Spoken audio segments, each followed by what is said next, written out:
കഴിഞ്ഞ വർഷം നേടിയ വെള്ളി മെഡലിനെ സ്വർണമാക്കിയാണ് കേദാർനാഥിന്റെ മടക്കം.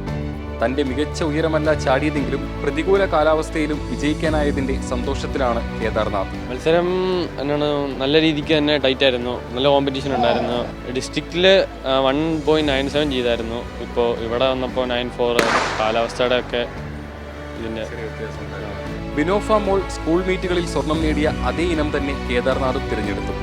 തന്റെ പാത തിരഞ്ഞെടുത്തുവെങ്കിലും മകൻ വലിയ ലക്ഷ്യങ്ങൾ കീഴടക്കട്ടെ എന്നാണ് അമ്മ പറയുന്നത്. ഞാൻ ചെയ്തതുപോലെ തന്നെ എൻ്റെ വഴിയിൽ കൂടെ തന്നെ അവനും വരണമെന്ന് എനിക്ക് ആഗ്രഹമുണ്ടായിരുന്നു. അതേതായാലും സാധിച്ചു. ജൂനിയർ ആൺകുട്ടികളുടെ ഹൈജമ്പ് മത്സരത്തിലാണ് കേദാർനാഥ് സ്വർണ്ണ നേട്ടം കരസ്ഥമാക്കിയത്. ഫീൽഡിൽ അമ്മ എഴുതിയ വിജയഗാഥകൾക്ക് തുടർച്ചയാവുകയാണ് മകൻ കേദാർനാഥിലൂടെ. തിരുവനന്തപുരത്ത് നിന്നും ദീപക് ജേക്കബിനൊപ്പം MP ദേവൻ, ന്യൂസ് മലയാളം.